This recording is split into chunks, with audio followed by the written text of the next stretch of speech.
ಭಾರತದ ರಾಷ್ಟ್ರೀಯ ಪ್ರಾಣಿ ಎಂದು ಕರೆಯುವ ಬೆಕ್ಕಿನ ಜಾತಿಗೆ ಸೇರಿದ ಪ್ರಾಣಿ ಹುಲಿಯ ಬಗ್ಗೆ ನಿಮಗೆ ತಿಳಿದೇ ಇದೆ. ಇದರ ಬಗ್ಗೆ ಇನ್ನಷ್ಟು ಹೊಸ ವಿಷಯಗಳನ್ನು ತಿಳಿಯೋಣ ಬನ್ನಿ. ಮೊದಲಿಗೆ ಹುಲಿಯನ್ನು ಏಕೆ ಭಾರತದ ರಾಷ್ಟ್ರೀಯ ಪ್ರಾಣಿ ಎಂದು ಕರೆಯುತ್ತಾರೆ ಎಂಬುದರ ಬಗ್ಗೆ ತಿಳಿಯೋಣ.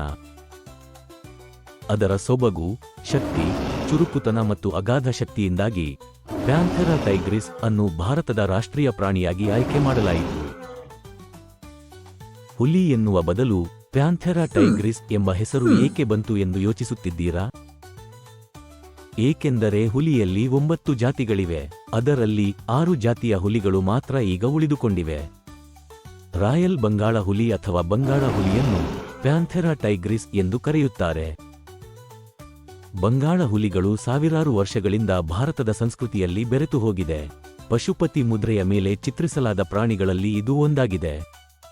ಸಿಂಧೂ ನಾಗರಿಕತೆಯ 4000 ವರ್ಷ ಹಳೆಯ ಕಲಾಕೃತಿಯಾಗಿದೆ ಮತ್ತು ಚೋಳ ರಾಜವಂಶದ ಸಂಕೇತಗಳಲ್ಲಿ ಮುಖ್ಯವಾಗಿ ಕಾಣಿಸಿಕೊಂಡಿದೆ. ಇಂದು ಇದು ಭಾರತ ಮತ್ತು ಬಾಂಗ್ಲಾದೇಶದ ರಾಷ್ಟ್ರೀಯ ಪ್ರಾಣಿಯಾಗಿದೆ. ಹುಲಿಗಳು ಬೆಕ್ಕಿನ ಕುಟುಂಬದಲ್ಲಿ ವಿಶ್ವದ ಅತಿದೊಡ್ಡ ಕಾಡು ಬೆಕ್ಕುಗಳಾಗಿವೆ. ಮಾನವನ ಫಿಂಗರ್ ಪ್ರಿಂಟ್ನಂತೆ ಪ್ರತಿ ಹುಲಿಯ ಪಟ್ಟಿಯು ಒಂದೊಂದು ರೀತಿಯದ್ದಾಗಿದೆ. ಒಂಟಿ ಹುಲಿಗಳನ್ನು ಅವುಗಳ ವಿಶಿಷ್ಟ ಪಟ್ಟಿಗಳಿಂದ ಗುರುತಿಸಲಾಗುತ್ತದೆ. ಹುಲಿಗಳು ಉತ್ತಮ ಈಜುಗಾರರಾಗಿವೆ.